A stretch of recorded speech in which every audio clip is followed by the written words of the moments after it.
Yves Bertoncini, la nuit a été longue à Bruxelles, discussion toute la nuit entre les chefs d'État et de gouvernement des 28 pays de l'Union européenne et toujours pas de président de la Commission européenne, en remplacement de Jean-Claude Juncker. Non, pas Non. de fumée blanche pour l'instant. Oui. Les cardinaux se sont retirés à nouveau. Il y a ce qu'on appelle des confessionnaux. Là, Donald Oui. Tusk est en train de les prendre un par un ou par petits groupes pour la deuxième fois de la nuit. Alors le problème, c'est qu'il y a d'un côté le collège des cardinaux, les chefs d'État et de gouvernement qui se réunissent, mais ils doivent tenir compte d'un autre collège, le collège des archevêques, les parlementaires européens. Oui. Ils doivent endosser ce choix. Et aujourd'hui, nous avons non pas seulement l'affrontement classique entre ces deux institutions, le Conseil doit proposer un nom acceptable par le Parlement européen, qui va l'investir, mais surtout beaucoup plus de pluralisme partisan qu'avant.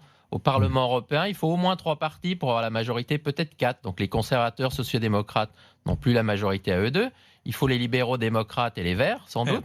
Et puis au Conseil européen, ceux qui se réunissent en ce moment, le moment où nous parlons, c'est beaucoup plus pluraliste qu'avant, puisqu'il y a 9 conservateurs menés par Mme Merkel, il y a 7 libéraux démocrates, dont M. Macron, il y a 7 ou 8 socialistes, sociodémocrates, donc c'est beaucoup plus parcellisé. Puis des pays comme l'Italie sont nationalistes, non alignés, les Britanniques sont eurosceptiques en partance, les Polonais eurosceptiques.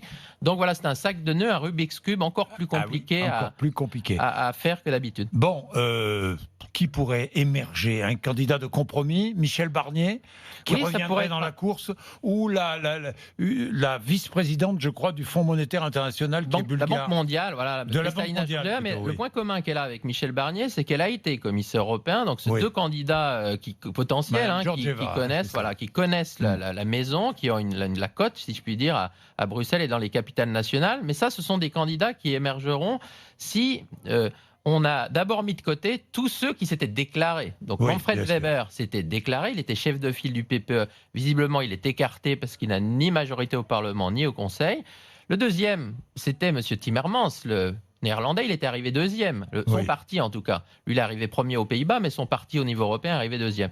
C'est là-dessus que travaillaient les chefs d'État et de gouvernement sur proposition de Donald Tusk cette nuit. Mais visiblement, ça coince, notamment au PPE, parce que le PPE fait remarquer qu'il est arrivé en tête quand même au niveau européen, qu'il a gagné dans 15 des 28 pays. Il est arrivé en tête, alors pas en France, les Républicains ont subi une déculottée, mais en Europe, c'est encore vrai. Donc la pilule a du mal à passer. Il faudrait peut-être aller au troisième candidat, qui est la danoise, Mme Vestager. Et si on écarte ces trois-là, alors oui, les noms que vous évoquez émergent. Et Michel Barnier a pour lui d'être à l'équilibre politique de la coalition à former, puisque c'est un conservateur, mais très acceptable par les sociodémocrates, les centristes et même les écologistes. Et puis aussi, il connaît bien en ce moment tous les chefs d'État et de gouvernement, puisqu'il négocie le Brexit. Bien, et Yannick Jadot va nous en dire un petit peu plus. Dans tous les cas, Emmanuel Macron a semé il a voulu changer les règles habituelles.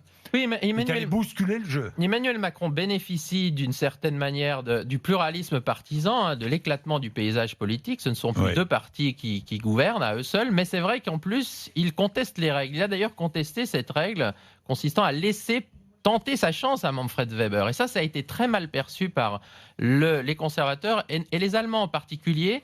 Il a eu des mots assez durs et parfois on ne savait pas si ça visait la personne de M. Weber, le Parti populaire européen ou même l'Allemagne. Donc tout cela va laisser des traces. Ce qui est sûr, c'est que rien ne peut se faire sans lui, mais en même temps, lui-même, il ne peut imposer aucun nom. Bien, merci beaucoup. Merci.